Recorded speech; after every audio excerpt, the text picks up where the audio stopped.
Wonderful. Thank you so much, Tim, and thank you for that welcome. Good morning. It is my privilege to be able to kick off what promises to be a fascinating few hours. So we're going to dive straight in this morning because we've got a lot of ground to cover in a very short space of time. Before we start, though, can I just see a show of hands? How many of you here have ever sat through a boring or irrelevant presentation before? Hands up if you've ever experienced that phenomenon, just out of interest. Almost all of you. Okay, here's the key question. How many of you have ever delivered a boring or irrelevant presentation yourself? Hands up, come on. The honest people, very good. Well, my commitment to you is we've got about 29 minutes together this morning, and our time together will be neither of those two things, boring nor irrelevant. In fact, I want to ensure that what we cover this morning, in the first instance, is going to be incredibly practical. I want to give you things you can take away and use the moment you get back to your desk, back to your office, back to your normal context. But I also want our time together to be a bit of fun today as well. So we're going to start off with a bit of a game this morning. This game is going to be called Bankruptcy Bingo. Okay, so in a few moments, I'm going to put up on the screens here a series of clues. Now, these clues relate to 4 iconic, well-known brands that have filed for bankruptcy in the last few years. And when you've guessed all 4 defunct brands, I want you to yell out nice and loud the word bingo. Only once you've guessed all 4, there'll be a prize. Okay, so I want to move very, very quickly. Okay, you ready? Are you set? Here are the 4 clues up on the screen. Yell out bingo when you've guessed all 4 defunct brands. Bingo, right over here. Good man, very good. Could you stand please for a moment? Because I know people love to stand in front of large crowds. What's your name? Kevin. Okay, Kevin. 4 brands on the screen are Kodak, Borders, Saab, and Atari. Could you pass it to Kevin for me? Well done. Give him a round of applause. Good job, Kevin. You know, that was very quick. I'm very impressed. Now, here's the thing. Those 4 brands, if you think about it, are actually a long way from being unique.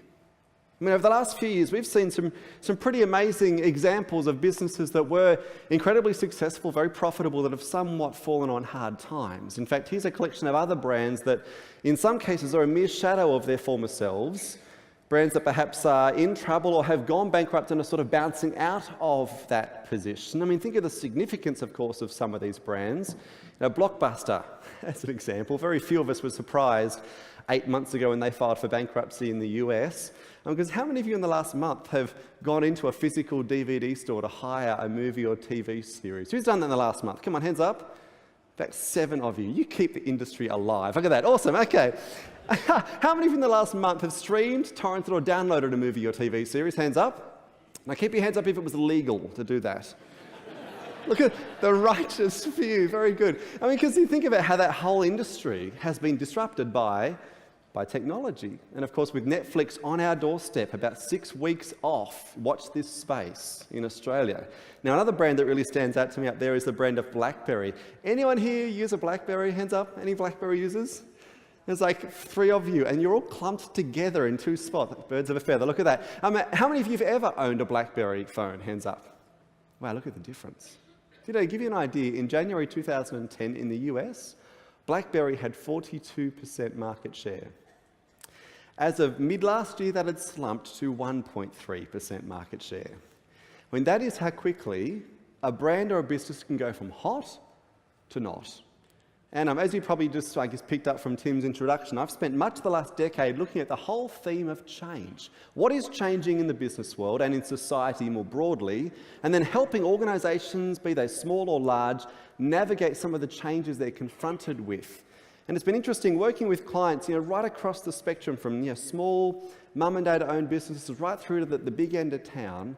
Over the last decade, there have been 2 questions that have consistently fascinated me. And they're 2 questions we're going to look at this morning. We'll go back, sorry. 2 questions we look at this morning. First question is, why do the mighty fall? Why do otherwise successful businesses lose relevance? And in some cases, very, very quickly. But the second question, which I think is far more pertinent to all of us in this room, is the question of what is it that separates the enduring from the endangered? What do some businesses do that allows them to stay powerfully relevant for years, decades, centuries even at a time, despite the changes they're confronted with? And if you look at that first question of, why do the mighty fall, I've got good news and I've got bad news for you this morning. Who would like to hear the good news first? Anyone actually like good news here? Like 9 of you, awesome. How many of you like to hear the bad news first? Hands up.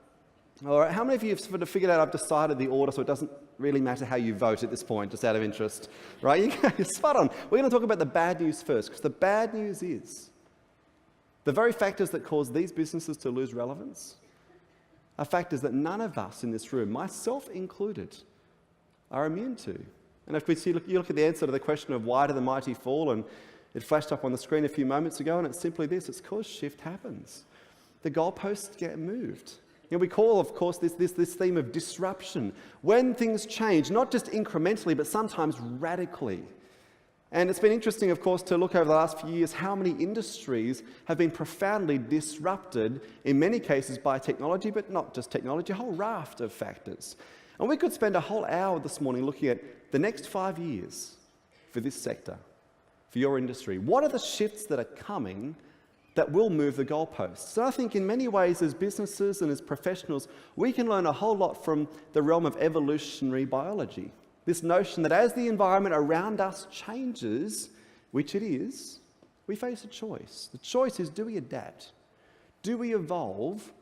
Or do we somewhat stand in defiance and pine for the good old days? Okay, so we could look at why the mighty fall, but I think a far more interesting question to spend our time looking at this morning is, what is it that those enduringly relevant brands do differently? And I want to show you a different collection of brands to the one we saw a few moments ago. And it's a collection of brands that I think in many cases is a great inspiring story of the very transformation Tim talked about. I mean, look at the brands up on the screen here and the age of some of these businesses. Faber-Castell, 254 years old as a company. Look at DuPont. This year, I believe DuPont turned 213 as a company.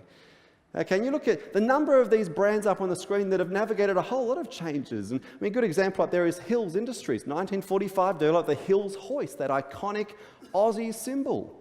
Then they went into making clothes dryers or airers and swing sets. Do you know today, Hills' most profitable product line is satellite technology. Worlds away from where they were years ago. And while their competitors have fallen by the wayside, they have remained strong, innovative, vibrant, relevant. Now, one of my favourite examples of a brand that has navigated change superbly up on the screen there is the brand of Lego. Hands up here, how many of you loved Lego when you were kids? Any fans of Lego? A lot of us were. What's amazing about Lego, and they overtook Mattel 5 months ago as the world's biggest toy brand. That's huge. What makes that particularly huge is you compare Lego with their one-time rival Meccano. Some of you may remember Meccano from when you were kids. They're still around, but they are nothing in comparison to the enormous machine which is Lego globally. What most people don't realise, though, about Lego is they almost didn't make it. In the 80s, Lego had a seriously dark chapter in their time as a company, because they'd had a number of decades in the sun, incredibly successful, very profitable, but then shift happened. That shift was you had a whole generation of kids coming through in the 80s and early 90s who didn't want to play with Lego anymore. They wanted to play with these things, video games. And then you put yourself in Lego's shoes. Imagine you're at an executive board meeting trying to figure out how to respond to this threat for Lego as a company. When your whole toy range is about tangible play experiences, how do you compete in the electronic age? And it took them a number of years to figure out how they would respond. Their turnaround strategy was actually informed by the old adage, if you can't beat them, join them. So they released their own range of video games, Star Wars, Batman, Indiana Jones. They took it a few steps a couple of years later to develop their own online gaming ecosystem called Lego Universe. A huge investment, a massive risk, which paid off brilliantly for them as a company. Now, in more recent years, they've taken this to a micro scale, and they've actually developed iPhone and Android apps, so you can now build Lego shapes on your smartphone while sitting on the bus. I mean, how cool is that, right? Profoundly useless, but sort of cool at the same time. But what I love about Lego is they haven't just done the high-tech thing and neglected their core business. They've kept reinventing that as well. In fact, one of the most genius things Lego has done in the last few years is target a whole group of consumers that they'd never really bothered with for the first 6 decades of their life as a company. It's about half the population. Any guesses as to what that might be? Girls. Any of you with daughters, nieces, granddaughters, you would know how expensive and popular the Lego Friends toy range is. In fact, as of mid-last year, 27% of Lego's global revenue came from toys sold for girls. And this is the question. as accountants, as bookkeepers, as principals, the question is, what can we learn from Lego? What can we learn from all those brands that have managed to stay relevant? And I want to suggest there are 3 things that every enduringly relevant business does consistently. And if you've got a pen and paper handy or an iPad or a smartphone, grab it out. I want you to take some notes because there's a few things I want to give you here to take away and really give some thought to over the coming few days as you consider how to navigate the next few years for you in your industry. Because the first thing that every enduringly relevant business does consistently is recalibrate. And recalibration, put really simply, is about alignment.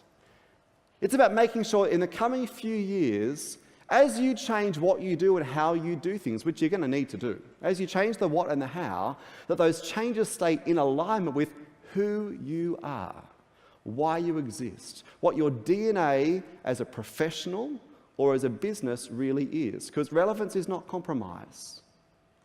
I'll say that again, relevance is not compromise. The moment you see a business willing to compromise on its DNA in order to stay relevant, it doesn't last the distance. And the old saying is true, if you don't stand for something, you'll fall for anything. And so what is the DNA that makes you who you are? And to see how important recalibration is, look what happens when a business fails to do it. Okay, best example I can think of is the example of Kodak. We talked in 2012 about why Kodak lost relevance. All the media coverage focused on technology. But that was too simplistic. Where Kodak really wandered off track? It was something far more fundamental than just a failure to embrace technology. They wandered off track back in the middle of last century when they lost sight of who they were and why they existed, and they began to define themselves by the methodology by which they derived income. They started to define themselves by the products they sold, the markets they were operating in. Because from the outset, Kodak's DNA as a photographics company was clear. They were in the business of memory preservation. That's what they were about. That's who they were. But around the middle of last century, Kodak had begun to see themselves as a film company, which was, of course, where they made the bulk of their cash. And that was fine as long as we all kept buying their film. Now, when it became clear, and by the way, it became clear in the mid to late 60s that film was on the way out. But the greatest tragedy of all is Kodak knew it. They were commissioning reports in the 60s looking at the potential of film being superseded. And at that point, when Kodak realized that the writing was starting to become clear on the wall, if they had recalibrated, instead of asking the question, okay, in the years to come, how can we make sure our customers keep buying our film? They could have asked a far smarter question, the question being, how can we help our customers preserve their memories in a non-film way? That's a very different question. And if they had asked that second question, they would still be alive and kicking as a photographics brand today. I mean, you think about the fact that Kodak ought to have pioneered the digital camera. They should have owned the digital age instead of being decimated by it. When they invented the first digital camera, mid-70s, one of Kodak's lead engineers took to the board the prototype for the world's first filmless camera. And you can just imagine this guy, right? He's come up with this contraption that was going to be the future of his company.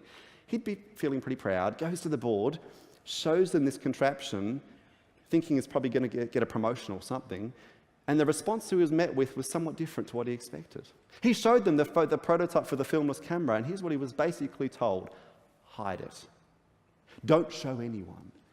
In fact, the phrase that was used, if you trace back through the notes from that meeting, the phrase that was used was this: that contraption will represent the cannibalization of our film business. And they were right, it would have represented that. But see, Kodak looked at cannibalization in the wrong way. Steve Jobs a number of years ago said this: if you're not willing to cannibalize your own business, someone else will do it for you. And that's the key message for all of us in this room this morning. This question is, what are the things that you've done in the past that may have been your bread and butter that in the years to come you are going to need to prune back, get rid of, in order to create capacity for where you need to go next? And I want to urge all of you not to fall into the trap that Kodak did.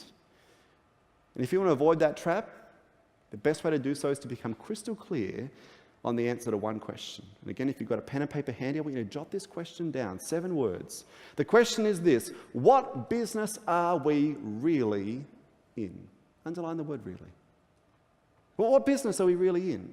I mean, are you just in the business of tax compliance or accounting? I suspect not. I mean, going back to some of the words Tim shared this morning, I think you guys are in the business of trusted advice. You're in the business of making complex things simple. You're in the business of making business life easy. These are all examples of stuff I've heard from accountants over the last few years. But the answer to this question is vitally important. I remember posing that question to a group of hotel and bar licensees in New Zealand over in Wellington, probably 2 years ago. And I said to them, what business are you guys in as people that own and run bars? And they said, well, that's easy. We're in the food and beverage business. And I said, but are you really? I said, because if I go into one of your bars and buy, a glass of wine, I might spend $8, $9, $27 if I'm here, a crown, on that glass of wine, knowing full well I could go down the bottle shop and buy a whole bottle of exactly the same wine for the price I just spent on a glass. I said, why do I do something so irrational willingly and consistently, repeatedly? Why do I do this? I do this because as a bar, you've created an atmosphere, an experience that I perceive to be valuable. I said, you're in the atmosphere business, the experience business. Food and beverage is just the vehicle. And so I want to challenge you with the same question. What business are you really in? Okay, number 2, the second key to staying relevant in the years to come. Second thing that every enduringly relevant business does is consistently re-engineer. And re-engineering is about changing the what and the how. And by the way, that's easy to say, change the way you do stuff. That's easy. It's not, of course, that easy to do. In fact, let's look at one of the reasons why re-engineering efforts so often fail. How many of you remember a game from when you were kids called rock, paper, scissors? Some of you remember this game. Okay, a lot of you do. A bit of a refresher. Remember that rock beat scissors, scissors beat paper, and paper beat rock. So now that we've got up to speed, I need you to find a partner, someone nearby you it looks like you can probably beat, okay? Because we're going to have the best of 3 rounds of rock, paper, scissors. So find a partner, put your fists out in front of you, ready to go? Ready for round number 1? And 1, 2, 3. All right, cool. Round number 2, and 1, 2, 3. All right, are you ready for the decider? Ready? And 1, 2, 3. All right. Those of you who just won in your little pair there, you are going to be the talkers for the next few moments. And all the introverts suddenly wish they'd lost at that point. So those of you who just won, you're going to be the talkers. But those of you who we'll say you came second, you didn't lose, you came second. Self-esteem. Okay, those of you who came second, you're going to be the listeners, but you're going to want to listen very carefully for the next 25 seconds because there's going to be a test. Okay, those of you who are the talkers, here's what I want you to do. I want you to turn to your neighbour there and in about 20 to 25 seconds, describe for them step by step, in chronological order, the process for you of getting in your car and driving to the end of your street at home. 25 seconds, go for it.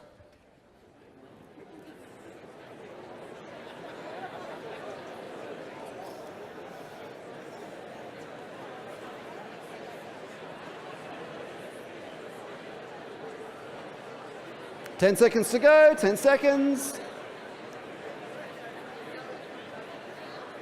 5 seconds, 5, 4, 3, 2, and 1. All right. Okay, those of you who are the listeners, I hope you were listening carefully. Here is your moment to shine, okay? In a few seconds, I'm going to put up on the screens here a series of steps. And I want you to tell me, look carefully at this list. Tell me if your partner missed at least one of these steps in their description just then to you. Hands up if they missed one of these steps. Who had a partner that missed all 9 of these steps, just out of interest? There's always a few in every group. Now, here's the thing, of course. I'm guessing that for those of you who drove here this morning, you did most of those things to drive to the end of your street. I mean, I have found personally opening the car door is a helpful, part of the process, generally. Okay, but I mean, here's the thing. Getting in your car and driving to the end of your street is something you do every day, multiple times a day. You do it so implicitly, so unconsciously, that when I ask you to make it explicit or make it conscious, it's actually really difficult to do. And do you know it's exactly the same in business? Once you've been in a certain role for more than a couple of months, that's all it takes really, you start to get into that realm of unconscious competence. You start to do things on autopilot. Here's the problem. Most of us don't realise there is a subtle but a significant difference between being in a groove and being in a rut. And because they look very similar, have you ever noticed that? And what I find with many of my clients, as we start to look at their processes, I discover pretty quickly that they're finding ever increasingly efficient ways to do ineffective things. And some of the very practices and systems they've got in place are the things leading them off track and making them less relevant. And I was working with one of the big insurers, an auto insurer last year, and I was working with their claims department, looking at their processes and systems to see how relevant they really were. And I said, okay, let's look at the process of actually making a claim, the customer journey from beginning to end. And I said, so let's see a scenario. You've had a car crash, you get to the hospital, you're waiting in the ward, maybe for hours, a bit bored. You think, I better ring the insurance company to get things underway. You ring the insurer, and I said, what's the first question your call centre staff are trained to ask when someone rings up to start a claims process? And he said, that's easy. He said, we've always asked the same question. It's set in the employee manual. He said, the question we always ask is, what's your policy number? And I said, okay. I said, how many people at that moment go, oh my goodness, thank you, I'm so glad. I've been memorising that number for years, hoping for the day I'd be able to use that piece of knowledge. I said, how many people know their policy number when you ask them? He said, oh, no one ever knows it. I said, so why do you bother asking? I said, you've taken someone who feels fragile and you've made them feel like an idiot now as well. I said, why don't we just remove the question entirely and start with, what's your name? What's your car registration number? What's your mailing address? And that might sound crazy, but you know what? We do the same thing in business. We have things that we do every single day that may have served a purpose 5 years ago or 5 months ago, but they don't serve a purpose anymore, but we hold on to them like those sacred cows. And in the context of what we're talking about this morning, technology is a phenomenal opportunity to re-engineer the way you engage with your clients. Now, I heard a great example recently of an accountancy firm in Tasmania, and traditionally they'd allocated about 25 hours per client at the end of the financial year to get all the tax compliance work done. But with the advent of cloud solutions, what they're now doing, this is only in the last 18 months, every single month they would check in with that client and spend an hour with them. They go online and they go through all the data. So now at the end of the year, it actually only takes 3 hours to finish off all the compliance stuff and fix up some of the mess. So that's now taken 15 hours over the space of a year, a saving of 10 hours. The client still gets charged exactly the same amount. But how much more loved do you think that client feels?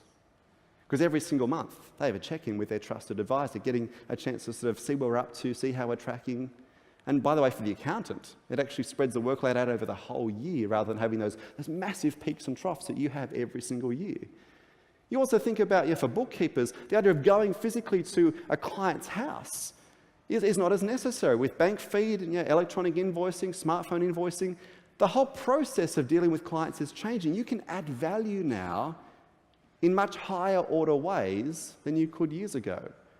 Here's the question, are you making the most of this stuff? And I'm not the MYOB salesperson. I mean, I couldn't possibly sell it to you if I tried. I don't know all the technical stuff, but I would encourage you to connect with your MYOB person, some of the people in purple, to check out what this stuff is if you're not using it. Because here's the thing, if you're not using this new technology to change the way you engage with your clients, your competitors probably will be. And that should give us all a moment to, pause and reflect. Okay, the third and final key to staying relevant as times change is to reposition. And repositioning is about changing the way you connect with your marketplace as that marketplace itself changes. And we could look at a whole lot of examples of brands and businesses that have repositioned themselves superbly as their market has changed. But as I was reflecting over the last few weeks in preparation for this morning, I thought, but the best example that would be, most relevant to this audience would be my own accounting firm in Sydney. I've been with this place for about 9.5 years, and they use MYOB. Happy accident, that one. That would have been awkward, really, if they didn't. And about 9.5 years ago, when I started working with them, they were a fairly standard suburban accounting practice. The name of the principal was the name of the business, and they had a couple of areas of business that they focused on, but it was fairly standard. And over the last 9.5 years, they've done a lot of what Andrew has done, expanding their services to include, strata title work, and they've got a whole financial planning arm now and some business consulting solutions. But what I love about what this business has done to reposition itself in the market is to read where the market is going next and already adapt before that need arises, before it's a present need. And that's one of the key themes to repositioning is, what's your market going to want in 5 years' time? They don't even know about yet. How do you get there first? And this accounting firm, and the owner is a really smart man, realised that one of the things that was happening in the region where they're based in North Sydney is the number of sole proprietor professional people working from home. And on a hunch, and it was a bit of a hunch, but it's worked superbly, they leased a whole floor of an office block and have created a thing in North Sydney called The Village. The Village is a co-working space that is annexed under the accounting firm's umbrella as a business. And I guess the focus was to create the business as a going concern that was profitable, but it was more than that. It was about creating a sense of community, collaboration. And it's amazing to see how many clients this has brought, the accounting firm. Because once they're there, they see the accountants on a daily basis. They bump into them, they speak to them over the water cooler, grabbing coffee. Those who are clients, it's amazing the chance of a relationship they build with their accounting firm, the loyalty that is forming. And I'm not saying you need to start a co-working space that's an annex of your business. What I want to suggest to you is this: it is vital you have a point of difference. You must have a point of difference. Because here's the principle: in a flooded marketplace, if you're not remarkable, you're invisible. The old marketing adage is true: it is better to be different than better. And so in the coming few years, how do you find that point of difference in your own marketplace? And we could spend a whole lot of time looking at examples of firms that have done just that. One thing I'll do before we wrap up, I'll just put my details up on the screen. We've only got a couple of moments to go. What I would encourage you to do, check out the website, a whole stack of stuff up there that may be useful, blog posts, book reviews. There's a whole video channel up there that might be helpful. Something I often do with clients, particularly around that repositioning piece at the end there, is I run through clients with a list of 7 questions to help them think about how do we reposition our business. And these are 7 questions I encourage all of my clients to ask themselves every 6 months. We haven't got time to go through them in this context. If it will be useful, feel free to maybe drop a business card out at the MYOB stand outside, and they'll pass those cards to me, and I'll shoot you an email later in the week with that sort of 4 or 5 page article. Hopefully, I guess, have as a resource to come back to. So feel free to do that if that would be useful. But I guess to draw all this together, and as we consider this whole theme of transformation, change, reinvention, I reckon there's a whole lot we can learn from the world of sailing. Anyone here know how to sail? Any yachties in the room? A couple of you are. I'm told, you can correct me if I'm wrong, I'm told that one of the most important skills in sailing is being able to sail into a headwind. It's something you always have to do at some point. It's not convenient, it's not easy, it requires a bit of skill. And I think that's a useful metaphor for what we are all going to have to do in the next few years, because we often talk about change, disruption, being like the headwinds we're being buffeted by from every angle. But any of you who are sailors would know the only way to sail into a headwind is to tack, to go with the wind rather than against it. Not to complain about the direction of the wind, but to realise, okay, well, how do I adjust my sails? And to that end, I want to leave you with the words of Charles Darwin, because I think he puts it best when he said this. He said, "It isn't the strongest that survive, nor is it the most intelligent. It's those who are most responsive to change." I want to wish you all the very best. Thank you so much for having me. Cheers.